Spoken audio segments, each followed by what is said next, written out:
One of my Rode Wireless Go's has a bad battery. It's this transmitter. It had a dramatically reduced runtime, and now it doesn't even charge up, even after sitting on the charger.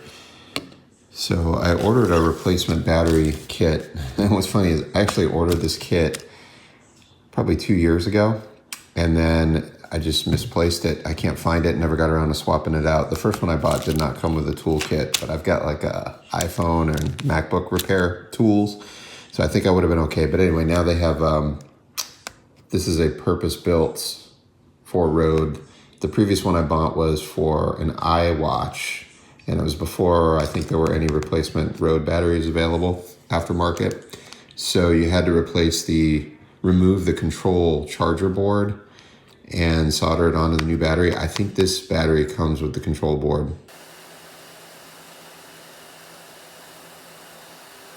So far pretty easy. This cover plate is just held with adhesive. So once I got it warm with the heat gun, I started with the guitar pick, broke the guitar pick. Then I tried this little plastic prying tool, started to break it as well. So in the end, just a flathead screwdriver was the best thing to get under that cover plate and work it off. I probably could have heated it up a little more. Would have been easier to remove, but anyhow, here we are. Here's the stock battery. Here's the replacement battery, and I believe this has the, like I said, looks like there's a PCB right there where the wires attach. That is the charge control board. So I think all I got to do is resolder these 3 connectors, and there's a good sheet on here. No, sorry, it came with a piece of paper. So black is black, red to red, yellow is blue, positive, negative, and control wire. All right, I only got one burn on my thumb, but I got all 3 contacts on there. I had to dismantle a little bit more. And now I got to reinstall the little lenses for the 2 LED indicators. Okay, lenses in, I'm going to power up. Hope for the best. Hey, where's my receiver? Receive test.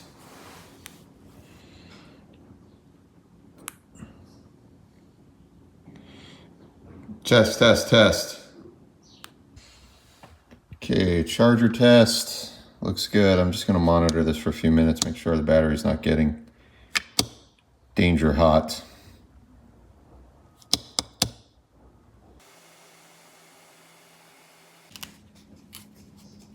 Not quite factory. It's a little loose now. It's not flush. Close enough. Maybe I'll get another year out of it. I'll do an audio check, make sure there's no weird buzzes. Reinvesting in the business, buying more items. As the money comes in, it goes right back out. And in some cases, it goes out before it comes in. So B&H order came in yesterday.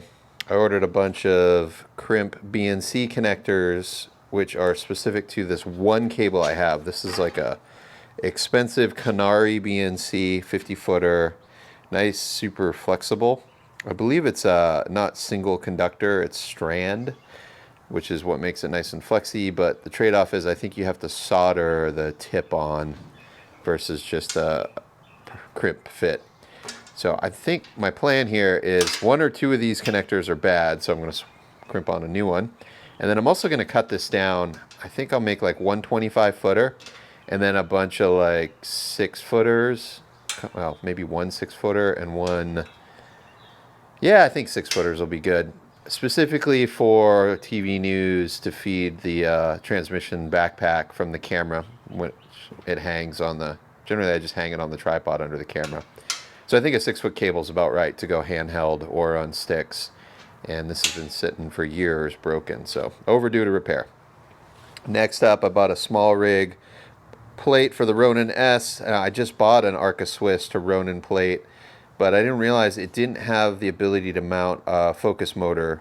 There's no tapped holes on the front of the plate, and I tapped my own holes, but it's too thin, so I bought another one from Small Rig that has 3 M4 screw holes. This is to get my Nucleus N focus wheel on the Ronin to control the FX3.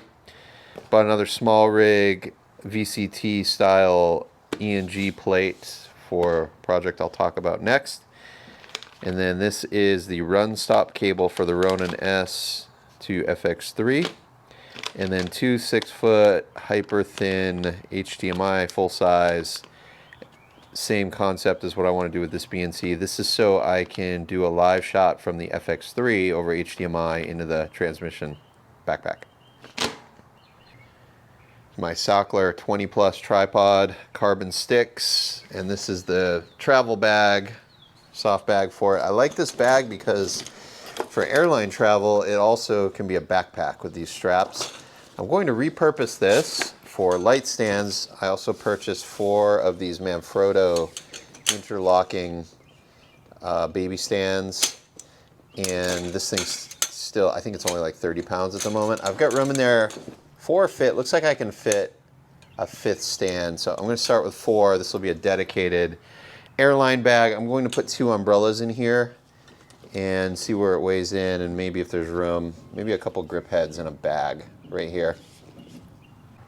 Next up, this was a Ryan Mitchell recommendation, Ryan Mitchell Media up in Dallas. So this is the on-stage carts.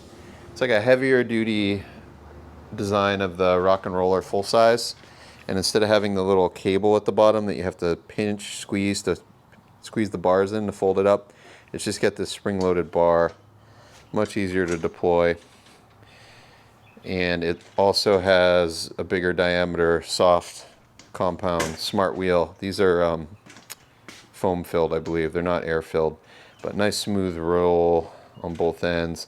And this cart, well, we'll see how it plays out, but I bought it specifically for airline travel. I want to be able to I can put 4 of my Pelican Air 1615s vertically. I can run that blue bag on the top with a strap, and I think I'll still have room at the end for a couple of Aperture 300 bags. I haven't measured it. I might be like an inch too short, but yeah, let's try it out right now. Okay, 4 Pelican Airs, light stand bag on top, and yeah, I'm a couple inches shy of putting 2 Aperture 300s right there. So, and if I'm only flying with the 4 cases, the additional checked cart, and it's a little bit friendlier rolling around, getting in and out elevators and bumpy curbs versus making a train of Pelicans, as you've seen me do in other videos. But I was thinking cart for the bigger stand bag. Of course, I can wear that on my back. I don't really want to. And I've still got my carry-on roller filled with gold mount batteries plus my laptop. Well, let's reconfigure and try stacking these in a different orientation. Okay, this works well. 4 vertical stack, light stand, and then I've got room here for several Aperture 300s, and I can put my Airline battery roller on top. And then, yeah, I'll just fly with a couple of rope ratchets or cargo straps to sash down the stack of cases. And I'm thinking this case is under 25 pounds. I haven't weighed it, but it feels like it's under. So I'm going to take 2 of these and cargo strap them together to make it 2 Aperture 300 bags becoming 1 checked article. So that would get me to 4, 5, 6, 7 checked items, including the cart. Next up, when I'm living in hotels, thinking like, let's say I'm on the road for a week-long job, staying in the same hotel the whole time, I got to pull my gear in and out of the rental car each night into the hotel room, but I want to leave the camera built. And I'm thinking I'll also be able to, maybe once the camera's built, I can, and the gimbal, shed 2 of those big Pelican cases and leave them in my hotel room for the duration. So that way I'm only loading in and out, light stand bag, apertures, just thinning it down, and I can collapse the cart a bit. But I want to keep the camera built, so I'm going to build a shelf for a VCT plate, a removable shelf. I'm thinking right about here on the outside of the cart, so it doesn't interfere with the carrying capacity of the cart. And I just got to mount it low enough that I can get my hands over the camera onto the handle. And I just measured. It looks like I need about, if I go this way with the viewfinder facing out, this side of the plate needs to be about 5 inches away from the handle, so I got enough clearance for the hand grip and various lenses and accessories. So I ran to the store and I bought 8 feet of 1/8 inch aluminum bar, 1/8 inch by 1 inch by, yeah, 8 feet. And then I have a little bit of leftover scrap 2 inch by 1/8 that I can use as well. And then on the other side of the cart, I'm going to build a tripod hanger. For the same reason sticks can be built. I mean, one of my Pelicans is basically a couple of reflectors in the tripod. So once the tripod's assembled, that Pelican can stay in the hotel room.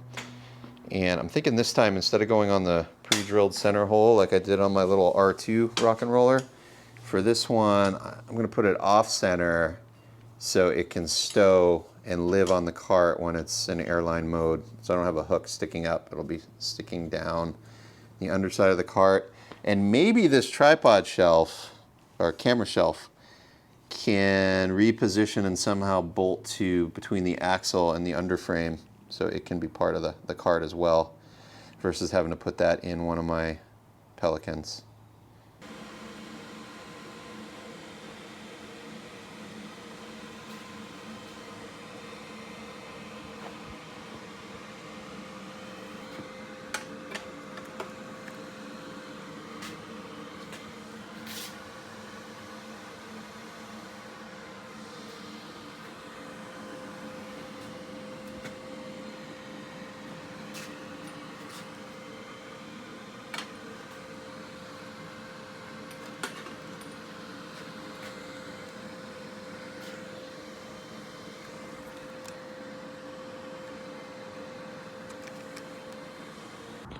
Day 2 on my little aluminum project.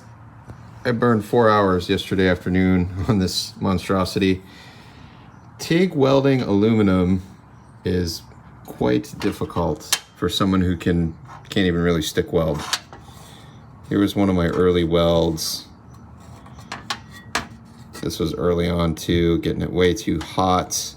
So I've just been trying to practice. I doubled up this 1/8 inch aluminum on the sides to stiffen the frame up. So I've just been practicing trying to lay down a bead. Still not stacking dimes, it's just getting too hot. And then I contaminated the tungsten tip here. My filler rod accidentally touched the tip, so I gotta grind it down and clean it, but I was frustrated, so I kept going anyway. So I got all that garbage in there. Porosity and carbon pulled up, I don't know. But yeah, I just gotta take it easy on the pedal here. I'm giving it too much heat, too many amps. You know, it's like I got the unit set to 100 amps max, and I used pretty much all of it to get the puddle started. And then you gotta like rapidly taper off as you're advancing forward with the torch. And yeah, I just don't have the coordination there. And then like the filler rod, I'm doing this opposite hands from, I really hold the torch in my right hand, on my left, but like feeding the filler rod, I do well getting started, but then like I don't have the coordination yet to use my thumb to advance the filler as I go with gloves on. I can't even do it without gloves. So I give it too much filler, then not enough, or I end up holding the filler rod too close to the plasma and I melt off a whole big glob of filler, and then that's like I get this hemorrhoid here. So I think this was my last pass yesterday, 4 hours in. Starting to get there. So this is less heat and a little bit better hand control. Been watching little YouTube videos trying to get some advice on it, but here's kind of where I'm at. Of course, I got this thing so hot so many times that it was a nice fit initially, and now it's binding up a little. I gotta get a die grinder. I don't own one. Hopefully my Dremel tool, I can get in there. I just gotta grind down the inside corners of these welds a little bit so this will slide lower.